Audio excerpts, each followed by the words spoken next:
kick the show off? Yeah, why not? Let's Why do not? it. Okay, here we go. Podcasting time. It's the We Will Fix It podcast. Colin Thomas from WeWillFixIt Dubai. I'm James Pikeway. We are coming to you from the Rove Hotel downtown Dubai's podcast studio. We're going out on the podcast. We are visual on YouTube, and you know, it is as it is. And it's funny because we're kind of going to have a catch up today, and we're going to talk about many different things. Some of them just questions I have from walking the dog, but also, and I gotta agree with you on the lighting, so we'll talk about that. And the shed. You want to talk about your shed? Yes, Shed well, update. half a shed. Half a shed, yeah, and I thought it would be done by now, so I was... No. Be serious, James. So, we're back from the break, if people are keeping track of things and trying to figure out what's going on. And before we went away, and I guess you never notice actually we go away because the podcasts come out and they're not really date stamped. So No, I suppose not. I guess just we had the whole Christmas extravaganza and the seasonal extravaganza, which I'm still getting comments about the tree, that the epic story. That was, well, the end, actually, let's do the end of that story. Then. Okay. So let me back promote. If you haven't heard that story, you're getting us now, whether it is by the James Cast, whether it's by Potaholics, scroll back and look for Colin's Christmas tree story. It's about an 18-minute bit where Colin goes through the entire story of how he got this tree. I think Natalie features prominently in it. She features prominently in most things. Everybody thinks I'm married to an absolute ogre now, and yes, they're right. Yeah, there we go. It's out there. Love you both. Oh man! But so then we had the whole story. You got the tree. We had where there's a lighting segment. That was really. I've never done a seasonal show. We've never done a seasonal show, but that one was clearly a seasonal classic. So it was pretty cool. Yeah. Now we then had a big problem. Which was Dylan, our son, who has loads of allergies and all that kind of thing, started kind of coughing. Allergic to the tree. Yeah, and it turns out this is a known thing. This allergies on trees are known. And then I look closely, and we're on Boxing Day, right? Start looking closely at the tree, and actually I can see there's mold on the main trunk going up. Yeah. So that was it. 15 minutes later, it's out the house on Boxing Day. Right? Hey, I get that because we left the place that we rented on Boxing Day. So this is this Airbnb, not just I'm going to give a shout out to Max, the proprietor. Sounded incredible. Max is a super host, and I mean truly. I said to him, we're coming, we're going to have the boys over, on Christmas Day. Any chance we could put a tree up? He goes, I got a tree stand, I'll leave it for you. So then, and he says, I'll also leave you some dodgy decorations that in case you don't have any. And so we put a few decorations. But anyway, then we call him and say, what do you want us to do with the tree? He says, just leave it. Leave it up. I said, you want me to drag it? He said, leave it. Some people don't have to wear capes, don't they?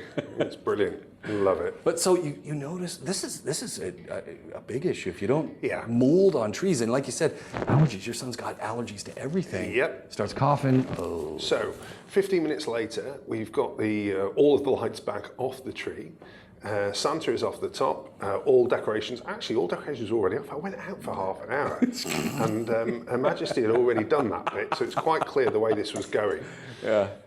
So then we had the entertaining moments of trying to undo the stand that's designed for a 6 to 8 foot tree with our 12-footer and then get it out the door, which obviously didn't fit. Now, the logical route would have been to go out the front door. Yeah. Okay? Yeah, so the way it came. Yeah, why wouldn't you do that? I've got no idea, but I wasn't allowed. Just like, take it out the back. I'm like, take it out the back. But then you take it out the back, you got to take it all around the side out to the front anyway. Oh, don't I know?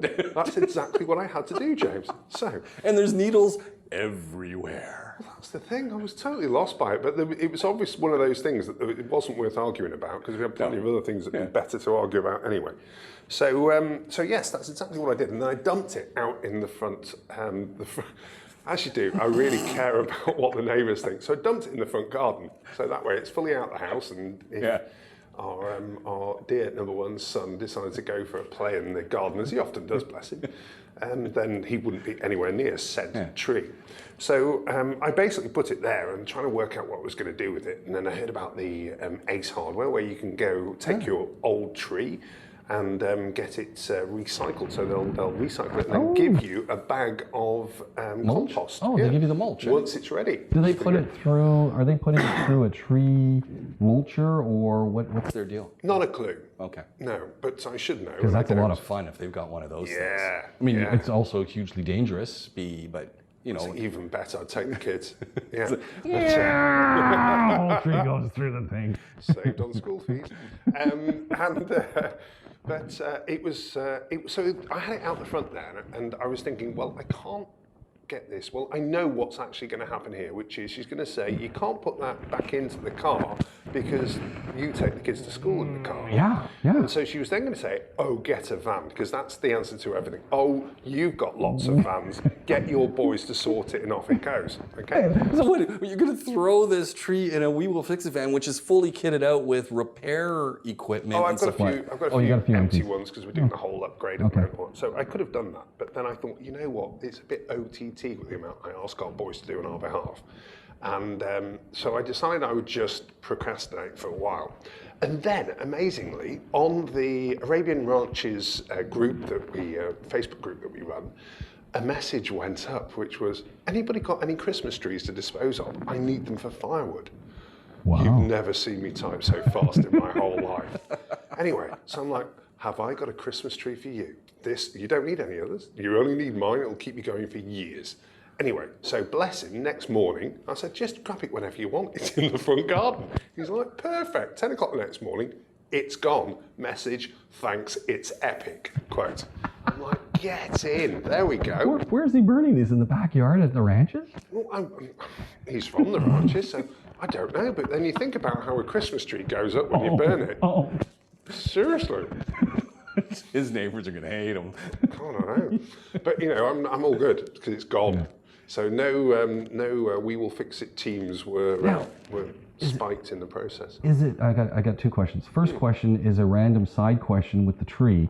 Does he sell firewood at the side of the road on that road going to the Alcoya? Oh, that's an idea. Which is craziness. I am never around there at night, but I was around in the afternoon and I saw the setup, which made me think, at about 6 o'clock at night, it must be mayhem. Do you know what's even funny? I went past there the other day because I have to get around there for my mother-in-law's place at Mira. The one that really made me laugh was, it used to be on the roundabout, didn't it? Yeah. It's not anymore. No. They basically crept it all the way down the road, so now they're right up against the bollards. Yeah. But if you imagine practically about the guy who's right up against the bollards, nobody can park. Yeah. Because basically, the bollards are in the way. So he's gone, oh yes, I'm number one now, I'm the main dude. Well, actually, mate, you're not. You've just queued everybody else up further along so people can brake and stop. Oh, it's crazy. And then also, they've now got sandballs. There's a guy selling sandballs I saw that guy. Yeah. He's there at all hours of the day. And I was like, that's genius. And then I started thinking, well, I wonder how much he's priced them for. I'm like, how much would I pay? I pay 60 dirhams for that. I bet he's at like 200. He will be, I can guarantee it. So you didn't stop and ask. Yeah, and then really after that should be an ambulance, shouldn't it?